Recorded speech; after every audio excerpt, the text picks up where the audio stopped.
député d'Indre-et-Loire, député écologiste-NUPES, comme ça qu'on s'appelle dans notre groupe.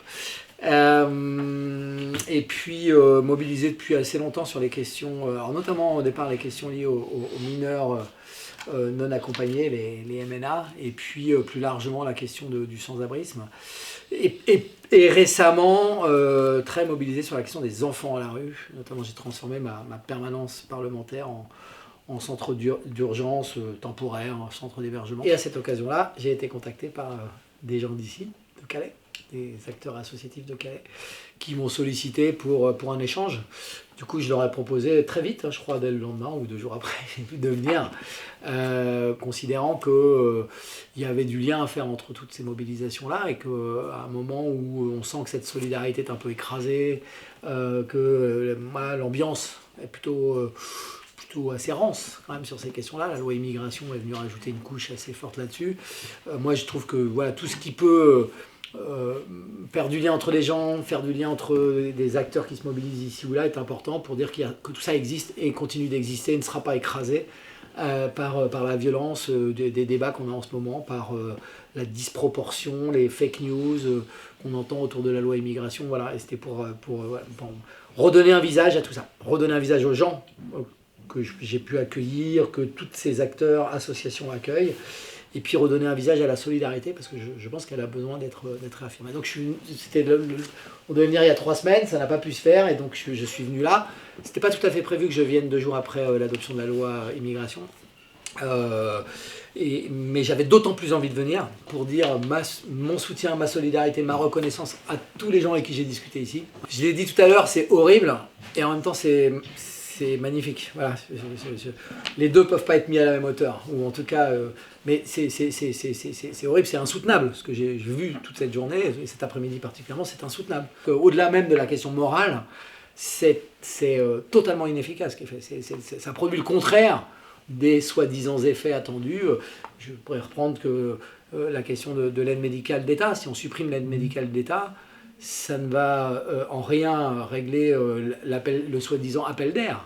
La plupart des gens qui viennent pour se faire soigner en France ne viennent pas parce qu'il y a l'AME. Ceux qui viennent se faire soigner en France, qui ont un visa personne malade, c'est parce qu'ils ont des affections extrêmement graves.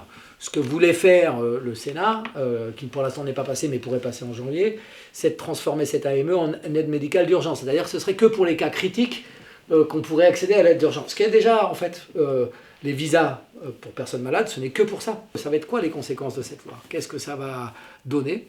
Par exemple, la fin de l'inconditionnalité de l'hébergement. Même si elle était déjà bien écornée, cette inconditionnalité. Il y avait déjà eu des jurisprudences qui ont abîmé cette inconditionnalité. Mais toutes ces assos, tous ces acteurs s'appuient encore sur l'idée que ce droit à l'hébergement d'urgence est inconditionnel, quelle que soit la situation des personnes. Ça reste un argument quotidien pour essayer de défendre le fait que ces personnes doivent être mises à l'abri, doivent être prises en charge.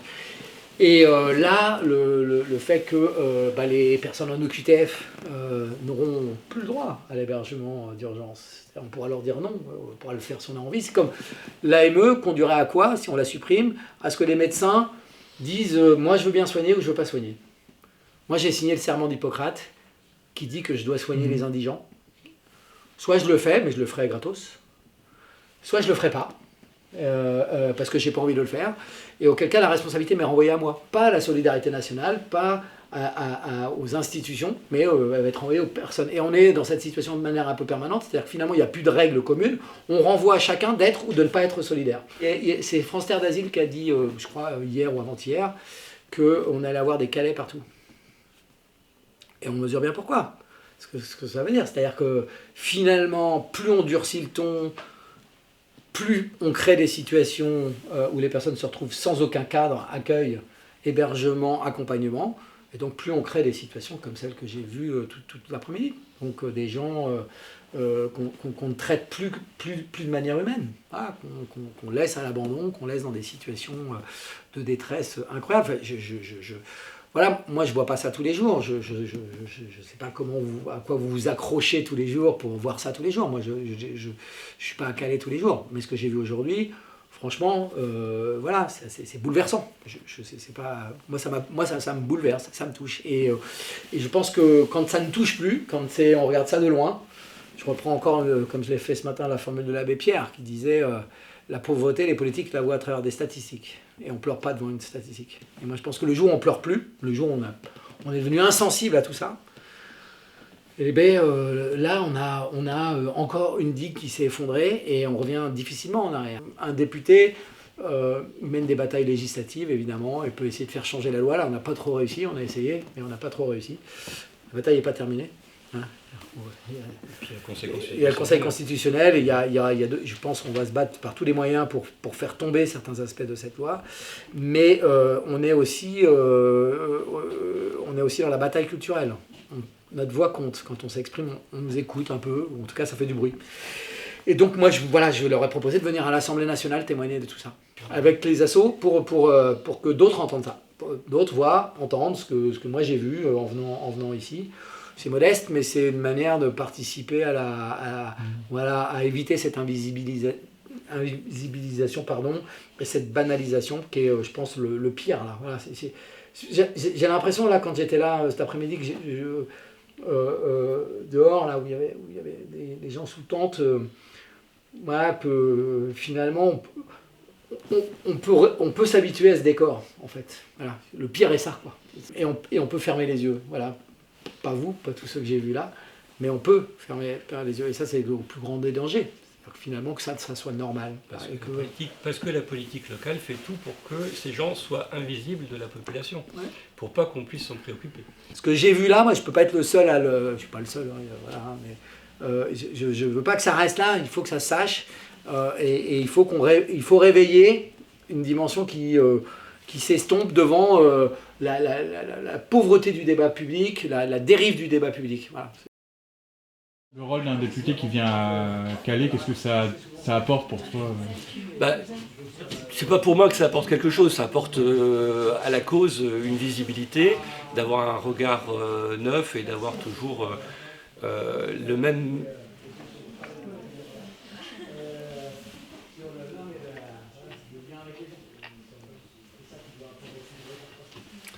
sentiment d'effroi par rapport à des réalités qui sont... L'insupportable est devenu le quotidien de milliers de personnes à Calais. Et l'indifférence avec laquelle les pouvoirs publics traitent ces personnes, les conditions de vie dans lesquelles on les laisse, est quelque chose de honteux, enfin, dont moi personnellement j'ai honte, je trouve indigne. Je trouve que l'argent public utilisé pour toujours plus de répression et toujours plus de communication est inefficace, que ça produit plus de misère, ça produit plus de risques pour les personnes qui sont obligées de prendre plus de risques pour traverser justement, pour fuir l'enfer de Calais. Et c'est François Héran, professeur au Collège de France, qui disait très bien que la politique mise en œuvre à Calais et dans d'autres lieux où ce type de politiques sont mises en œuvre, c'est de la maltraitance qui voudrait être dissuasive. C'est-à-dire qu'on va maltraiter les gens, on va leur rendre la vie misérable en espérant que ça ne les fera pas venir. Mais les flux migratoires, ils restent toujours les mêmes. C'est pas de bien les traiter ou de mal les traiter qui va faire qu'ils viennent ou qu'ils ne viennent pas. C'est juste de la com'. C'est juste de la com' pour dire à la population, vous qui avez peur des migrants, regardez comment on les traite et comment on fait en sorte qu'ils ne soient pas bienvenus. Et c'est quelque chose je trouve particulièrement indigne, d'autant plus que pour les personnes qui se sont déjà rendues dans les pays d'où ils viennent, l'accueil et la générosité avec laquelle ils accueillent l'étranger est énorme. C'est même pas un sujet de discussion, c'est normal. Et j'imagine